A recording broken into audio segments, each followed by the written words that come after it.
at Clover Chapter 213, and for starters, I just want to say that reading this chapter, I was holding my breath the entire time because leaving out of that Shadow Palace, everyone is having a good time, they're escaping, everyone is so happy, too happy, and I was just thinking that maybe Tabata may hit us with a twist.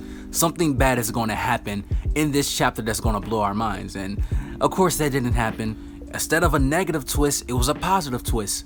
My boy William returned. William did nothing wrong, okay? I would gladly support the minority group of this community that believe William did nothing wrong. I stand with William.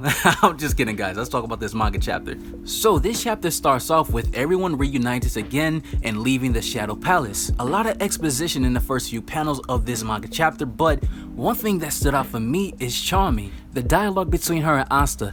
When Asta sees her clinging on to Yuno, he screams out saying, "You're back to normal," meaning because the last time he seen her was in her dwarf transformation. And she says, "What are you talking about? I've always been this sexy big sis, right?" And Asta is so confused, he's just thinking to himself like, was I dreaming? I think Charmy is completely oblivious and unaware when she's in that transformation state. I think she's completely unaware of how she actually looks. Because every time we see Charmy get serious, she always grows tall and she looks like a normal girl. That makes me think she does not realize that she looks like a little kid normally when she walks around, and I believe she thinks that she looks like a lady. I just thought that was interesting insight on this character, the strongest Black Bull member besides Yami, by the way. But now everyone has made it outside and they realize that they gotta stop the elves who are consumed by revenge running amok in the country. And when I say this, I believe I'm not alone here. I almost forgot about the elves outside. I don't know what made me think that there is no more elves outside. I thought everything was taken care of. I believe probably because how long we've been fighting the devil in the Shadow Palace, I really wasn't thinking about the outside of the Clover Kingdom. But you see the elves destroying the buildings and towers, almost everything. And it makes me think, did anyone die in this process? Because we gotta add up the fact that how long Asta and the others were fighting the devil and everyone in the Shadow Palace, why the elves were running amok in the country. I think people definitely died in this process while the elves were attacking. That's tough, but this was a major war. Death needed to happen. But I think some of the characters also forgot what was going on outside too, because Noelle steps out and saying, "Whoa, what in the world?" And Mirio Leone is ready to fight as usual, but Patri says that with Licht here, there is something we can do. Within me, William sleeps. With his world tree magic, he can gather magic and life forces within the country. And Vautros give Patri William's grimoire. And then Patri tells Asta to undo his reincarnation with his demon destroyer sword. I knew this eventually was going to happen. I said it in my last video that I believe William is coming back. I think we all seen this happening when we seen in the last chapter the panel where Patri said there's something that he must do, and we seen that silhouette of William. And this Patri definitely coming out saying that I was wrong and I need to atone for my sins. He believed that him disappearing like this is not enough to atone from his sins and he has regrets, but it's time for him to go, leaving the rest to Licht. And that is the end of Patri's character arc. Asta used his demon destroyer sword to undo the reincarnation spell, and that is it. We see William. Overall, I like Patri's character, but there's a lot more that I believe he could atone for, but I understand the direction that Tabata was going. Giving William his own body, he is now a free man. Now he can live by his own code, and this was the best thing that Patri could do to atone from his sins. Give up completely and go to the afterlife. Now he's happy because he fought alone Licht and the others. That was his true happiness. And when William returned, he looks very sad, clinging onto himself saying, "Patri, the lonely soul who has been with me ever since I could remember. I see that you have found peace, but this isn't over yet. I will end it here. Because of my weakness, I failed to protect the future that Lord Julius fought so hard for, and I caused war. Thus, I will see this through and lay down the foundation for the end." And I love this about William because he realized that his responsibility of letting Patri and Julius fight. He could not choose a side because William grew up discriminated against. He was lonely. The only person that was there for him his whole life was Patri, and the only one that accepted him was Julius. But William really relates to Patri because of their upbringing.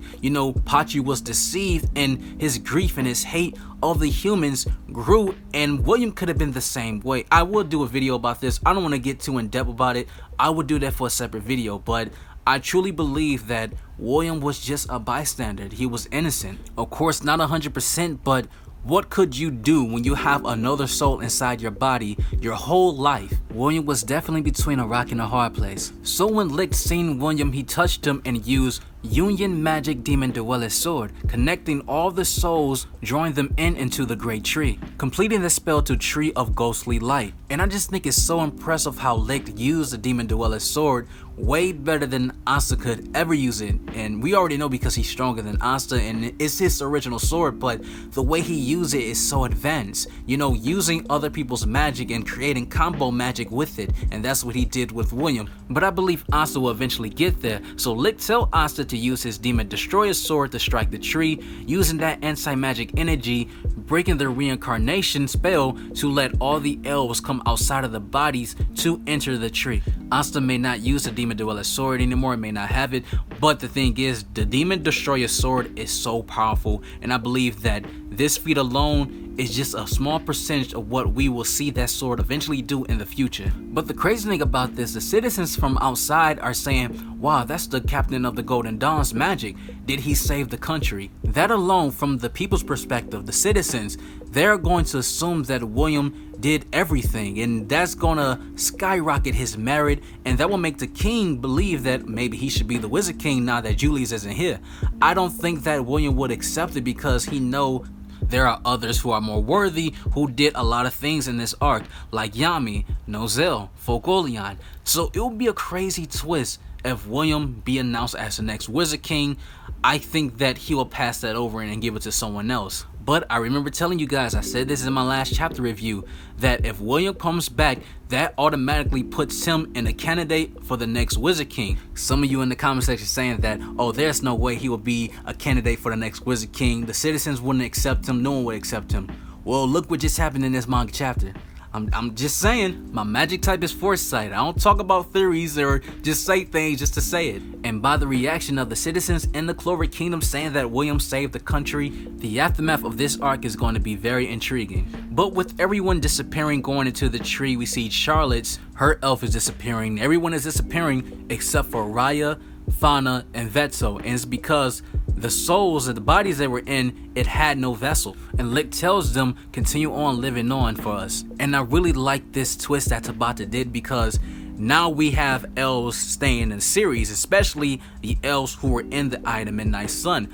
I really don't know what's going to happen with their characters. I don't know if they're going to stay in the Clover Kingdom. It's so many theories, it's so many questions that needs to be answered. So I'm very intrigued for their characters in this arc or the next arc, because Mereoleona and Vetso were going insane. They were fighting each other to the death. So them seeing each other after this, I want to know how their interaction is going to be. They're probably going to fight again, but it's probably not going to be to the death this time. It's probably going to be a friendly thing. Who knows? They may get recruited to a Magic Knight squad. I can see Vetso as a Crimson Lion. That's a strong possibility. And we see Licht is disappearing as well. He tells Lumiere, I cannot keep Tetsuya waiting, but I'm glad that the future that we've seen, the possibilities that's happening now, the era that we wanted to create, I couldn't be more happier. And finally, the dialogue we all been waiting for since this arc started. We see that Yuno tells Licht, he said, the person that's inside my body, isn't he your? And Licht said, yes, the person that was inside your body is my son. Thanks to you, I was able to fight alongside of him. And Asta was willing to give up his grimoire to give to Licht. And Licht said, no, keep it. It's yours now. Let it travel for you from now on. Thank you, Magic Knights of the present. And that is it. That was the whole chapter. And I really loved the ending of this. It was great. It was the perfect conclusion of the first big arc in Black Clover. I give this chapter 8 out of 10. But I do love the fact that now the humans and the elves can coexist. That is perfect. So, with that being said, thank you guys for watching. Leave your thoughts in the comment section below. Smash a like button if you enjoyed this video. And I'll catch you guys in the next one.